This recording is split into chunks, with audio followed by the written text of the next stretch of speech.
अस्सलाम वालेकुम वरहमतुल्लाहि वबरकातुहू।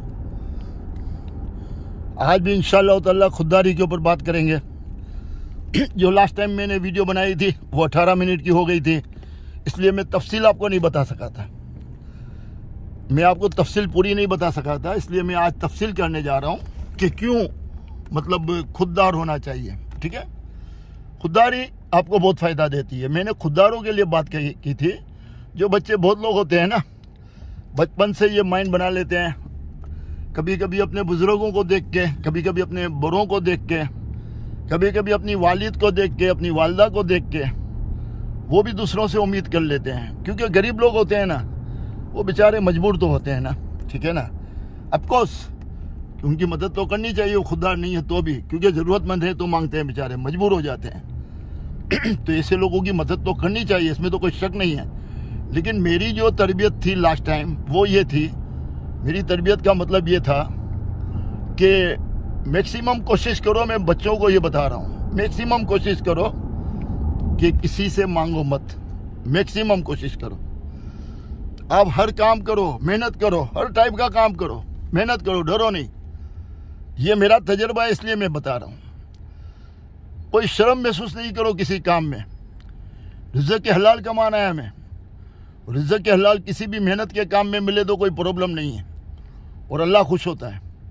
मांगने की बजाय हम काम करते हैं, ठीक है ना, और बहुत ज़्यादा नहीं कमाते, जितना मिलता है उसमें पूरी तरह कोशिश करते हैं, हर तरीके से हर मुमकिन कोशिश करते हैं कि अल्लाह करे हम उसी में गुजारा कर लें। इसमें घर वालों का भी साथ चाहिए, घर वाले भी इसमें सपोर्ट करें खुददारी को कायम रखने के लिए। जब ये खुददारी को हम मसलसल कायम रखते हैं और अल्लाह ताला देखता है अपने बंदों को कि देखो यार हर सूरत में ये मेहनत करता है, मेरे से दुआ मांगता है, नमाज पढ़ता है, मसलसल मुझसे दुआ करता है और मसलसल मेहनत करता है, ऊपर नीचे करके अपना गुजारा करता है। बहुत सख्त हालात आते हैं तो भी वो चला लेता है, सिर्फ मांगता मेरे से। तो वो खुददार लोग होते हैं ना, उनको अल्लाह ताला की मेहरबानी बहुत आती है। ये मेरा तजर्बा है, ये मैं बता रहा हूँ। मैंने ज़िंदगी में ऐसा किया तो मुझे इनाम मिले अल्लाह की तरफ से। ठीक है, तो मैं ये सबक इसलिए दिया था। अब बात आ जाओ कि इंसान जो होता है बहुत मजबूर हो जाता है। ठीक है, इतना मजबूर हो जाता है कि वो खुददारी कर ही नहीं सकता। ठीक है, बहुत ज़्यादा मजबूरियाँ सामने आ जाती है, तो यकीनन वो बेचारा तो मांगेगा। हर इंसान के अपने अपने हालात होते हैं।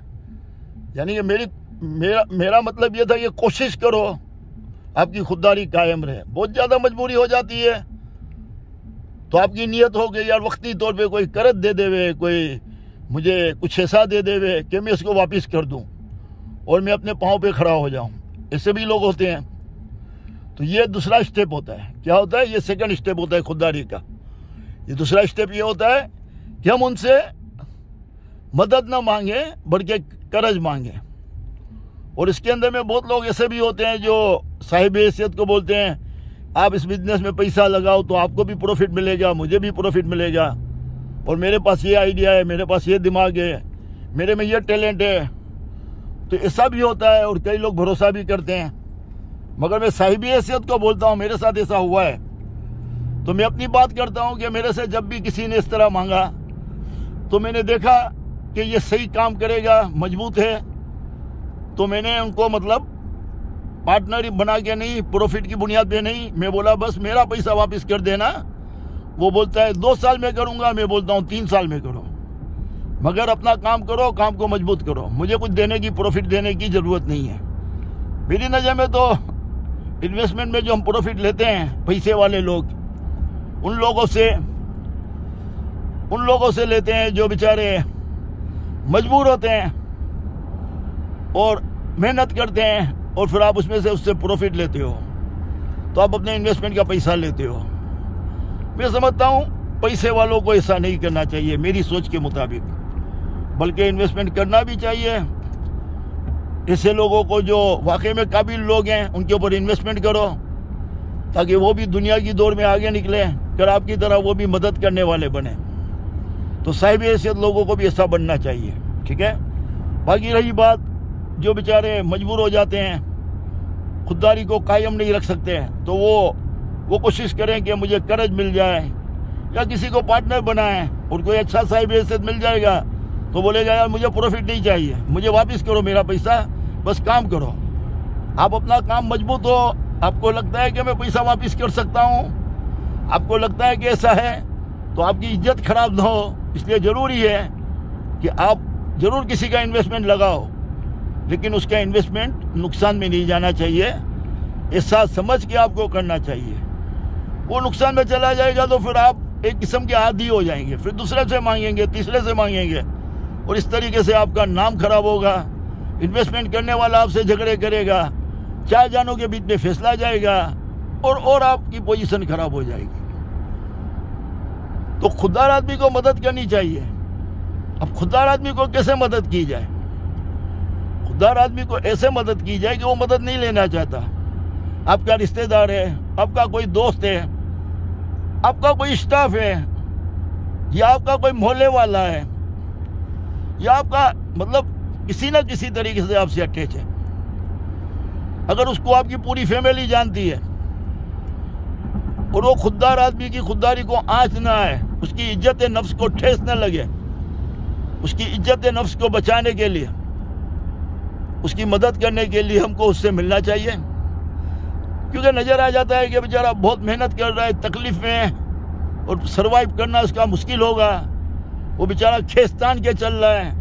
ऐसे लोग नज़र आ जाते हैं यार, अगर देखने वाली आंखें हो तो जब हमारे आजू बाजू ऐसे लोग हों, दोस्त हों, रिश्तेदार हों, करीबी रिश्तेदार या मोहल्ले वाले और कोई स्टाफ या आपके पार्टनर कहीं भी किसी भी जगह पे, तो आप उनको बाइज्जत तरीके से बिठाओ, बहुत रिस्पेक्ट के साथ बात करो। उसको बोलो मुझे पता है कि आप बहुत मुश्किल टाइम गुजार रहे हो, मैं आपको ये कर्ज देता हूँ, ये करता हूँ, आप कर्ज देने की पोजीशन में हो कि वो कोई काम पे लगे तो बहुत अच्छी बात है, वो अपने पाँव पे खड़ा हो जाएगा। मगर आप उसको टेम्पररी मदद करना चाहते हो, उस वक्त इसके हालात ऐसे हैं कि आपकी वक्ती मदद चाहिए ताकि इसका घर का गुजारा अच्छे तरीके से हो, तो आप उसको इस तरह कह सकती हो कि देखो मैं जानूँ, आप जाने और अल्लाह जाने, ना मेरे घर वालों को पता चलेगा, ना दूसरे दोस्तों को पता चलेगा, ना दूसरे रिश्तेदारों को पता चलेगा। आपकी इज्जत मेरी इज्जत है, आप मेरे घर पे आओगे आपको वही इज्जत मिलेगी, आप मेरे किसी फंक्शन में आओगे आपको वही इज्जत मिलेगी, आपकी इज्जत को आंच नहीं आएगी। और मैं आपको दे रहा हूँ, लेकिन जब अल्लाह आपको दे देवे तो आप किसी और गरीब की मदद कर देना। एक इस टाइप का खुददार आदमी को तहफ़्फ़ुज़ देने का तरीका होता है। तो मैं समझता हूँ कि ये बात मेरी कंप्लीट होती है यहाँ पे कि खुददार लोगों की भी मदद करनी चाहिए, ठीक है। और हम लोग को कोशिश करनी चाहिए कि अगर कोई गरीब को हम काम पे लगाते हैं तो उससे प्रॉफिट ना लें, ठीक है ना। और मेरा ये तजर्बा है कि मैंने जब भी ये किया है तो वो बेचारे कामयाब भी हो गए और अल्लाह ताला के करम से वो आज भी दुआएं देते हैं, ठीक है ना। तो मेरी नज़र में ये मुस्बत काम है, उनसे थोड़ा प्रॉफिट लेके हम करोड़ोंपति हैं, हम अरबोंपति हो जाएंगे, क्या करेंगे ये दौलत को? ये सब यहाँ पे छोड़ के जाएंगे, हमारे साथ दौलत तो नहीं जाएगी यार। उनकी मेहनत का पैसा हम खा लेंगे और अपनी दौलत में इजाफा करेंगे, ये ठीक है? या वो मेहनत करके कमाए और अपने घर को तरक्की दे और कल ये मदद करने वाला बन जाए, वो ठीक है? आप सोचो। तो इसी तरीके से सबकी मदद करनी चाहिए। और जो बेचारे ऐसे भी लोग होते हैं जो बहुत कमजोर दिल के होते हैं, वो मांगना जल्दी शुरू कर देते हैं, लेकिन उनको भी इग्नोर नहीं करो कि ये मांगने वाला है, ये रिश्तेदारों में सबसे मांगता है, दोस्तों में सबसे मांगता है। उसको बदनाम नहीं करो, उसकी भी इज्जत का ख्याल करो, उसकी भी पब्लिसिटी मत करो, क्योंकि अल्लाह नाराज होता है, क्योंकि वो बेचारा कमजोर है, उसमें इतना एतमाद, इतनी ताकत नहीं है, वो घबरा जाता है, वो घबरा के सबसे मांगता है। तो कोई मांगता है यार, वो बुरा नहीं है, ठीक है, वो भी मजबूर है। हम किसी को भी नीचे करके न देखें, उसकी भी इज्जत कायम रखें। क्या हो गया अगर आज वो मांगता है, पता नहीं कल हमारे हालात कैसे हो, हमारे साथ ऐसे हालात हो जाएं, शायद हम भी बर्दाश्त न कर सकें, हम भी अपने लोगों से, करीब वालों से, जो ताकत वाले लोग हैं, उनसे उम्मीद करके मांगना शुरू कर दें, शायद ऐसा भी हो सकता है। इसलिए कोई मांगता है उसको भी हिकारत से नहीं देखो कि यार ये तो मांगता रहता है, नहीं, ये बहुत गलत है। और उसका उसकी पब्लिसिटी मत करो, पीछे से सबको बताओ नहीं, ये गलत बात है। तो मुझे उम्मीद है कि आज की बातें आपको समझ में आएगी। मदद सबकी करो, खामोशी से करो, उसकी पब्लिसिटी मत करो, उसको जलील मत करो। हर गरीब की मदद करो तो उसकी इज्जत नफ्स का ख्याल करो, उसके घर पे खामोशी से जाके इसकी मदद करो। एक हाथ से दो, दूसरे हाथ को पता नहीं चले, और वो उसकी इज्जत को कायम रखो। आप जिसकी मदद करते हो उसकी इज्जत को कायम रखते हो, अल्लाह ताला आपकी इज्जत में इजाफा करेगा। आज की बात मेरी इतनी है, इंशाल्लाह इसी सब्जेक्ट पे कल भी बात करेंगे। सलाम वालेकुम।